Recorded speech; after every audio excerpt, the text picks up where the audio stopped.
لله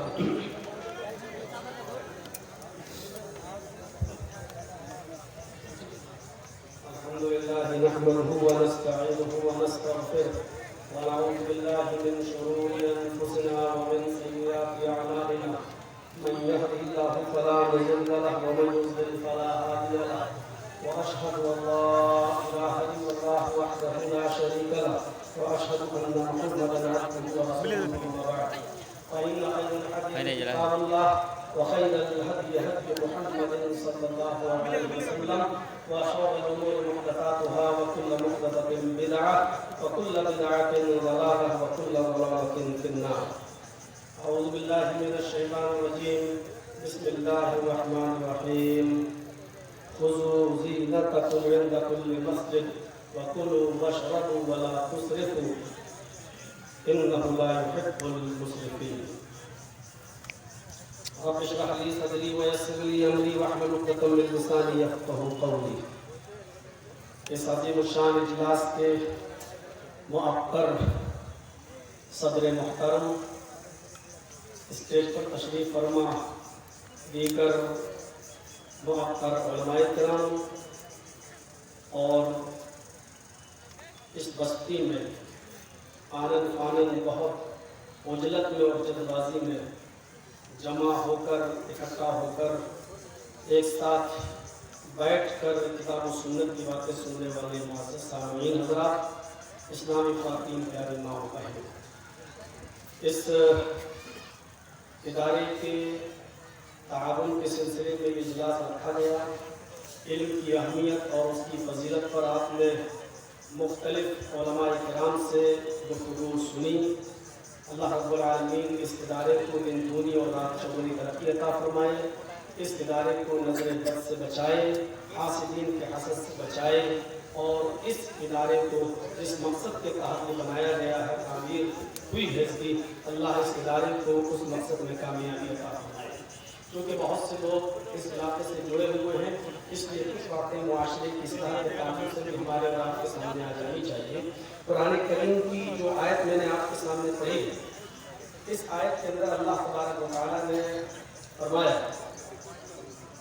خذوا زینتکم عند کل مسجد. اصل میں ابن آدم کو حکم دیا گیا ہے، اے آدم کے بیٹو، یا بنی آدم خذوا زینتکم عند کل مسجد. اے آدم کی اولاد، اے آدم کے بیٹو، مسجد کے قریب جب تم جاؤ تو زینت اختیار کریے، مکمل لباس پہن لیا کرو. یہ مسجد کا ادب و احترام ہے. مکمل زینت اختیار کر لیا کرو، اور اللہ نے جو رزق اتارا ہے اس میں سے تم خوب کھاؤ اور پیو، ولا تسرفو، لیکن اسراف مت کرو، فضول خرچی مت کرو، حد سے زیادہ تجاوز مت کرو. انہ لا یحب المسرفین، اس لیے کہ اللہ تبارک و تعالی اسراف کرنے والوں کو، بیجا تصرف کرنے والوں کو پسند نہیں کرتا.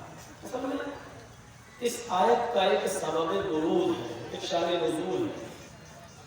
دین ابراہیمی میں جہاں بہت سی بدعات رواج پا گئی تھیں، نبی اکرم صلی اللہ علیہ وسلم کے مبعوث ہونے سے پہلے، تو ایک بدعات ان کے اندر یہ بھی تھی کہ دین ابراہیمی کے جو مرد تھے پیروکار، وہ تو خانہ کعبہ کا طواف کپڑے پہن کر کیا کرتے تھے، لیکن عورتیں برہنہ ہو کر، بالکل نیوڈ ہو کر، ننگی ہو کر خانہ کعبہ کا طواف کرتی تھیں. ان کے جسم پر کپڑے کا کوئی تار نہیں ہوا کرتا.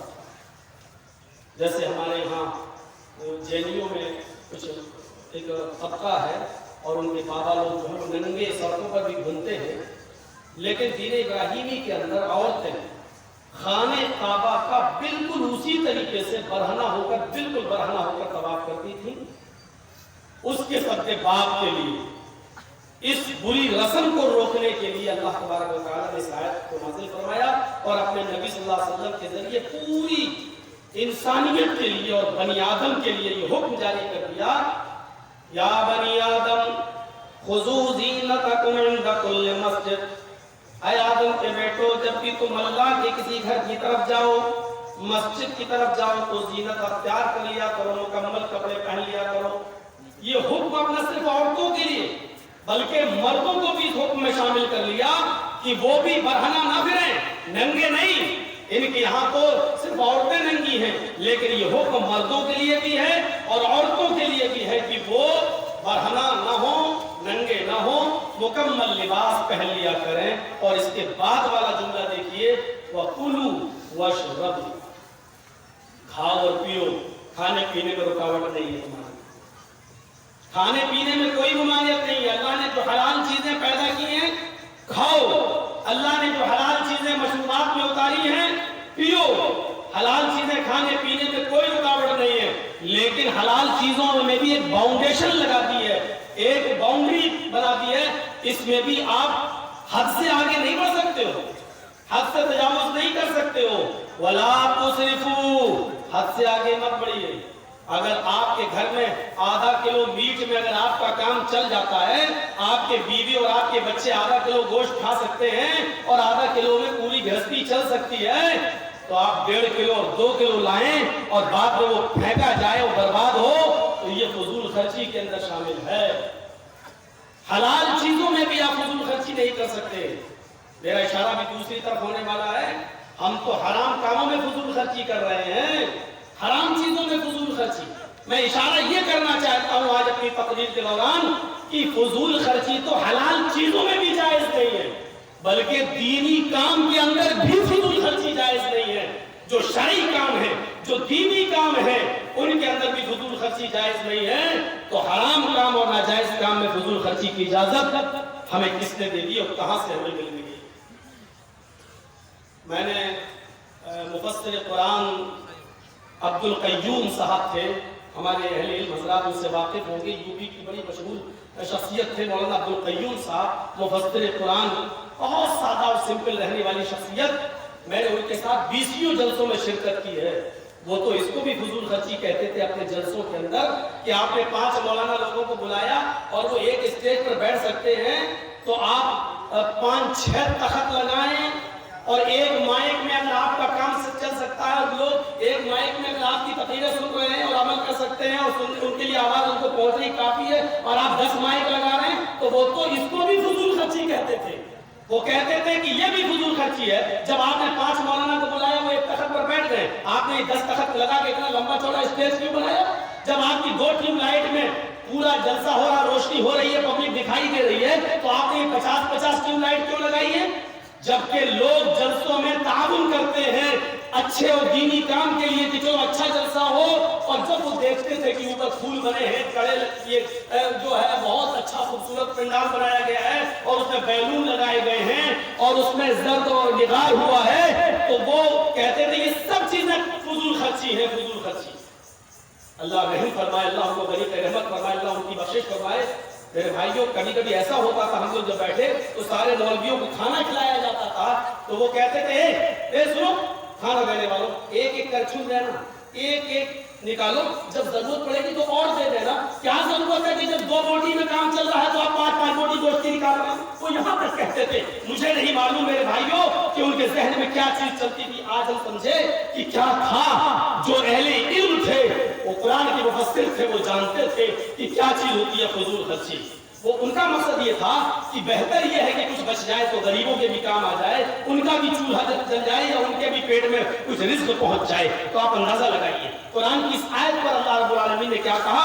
کلوا واشربوا، کھاؤ اور پیو، لیکن کھانے اور پینے میں اسراف نہیں ہونا چاہیے، فضول خرچی نہیں ہونی چاہیے۔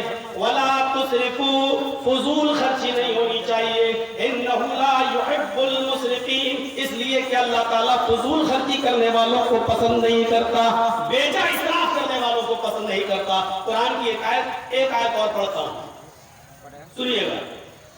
اللہ رب العالمین نے فرمایا وَآتِي ذُو الْقَرْبَى حَقَّهُ، وَآتِي ذُو الْقَرْبَى حَقَّهُ وَالْمِسْكِينَ وَابْنَ السَّبِيلِ وَلَا تُبَذِّرُوا تَبْذِيرًا إِنَّ الْمُبَذِّرِينَ كَانُوا إِخْوَانَ الشَّيَاطِينِ۔ قرآن کی آیت پر غور کرو، اللہ رب العالمین فرما رہا ہے وَآتِ ذُو الْقَرْبَى،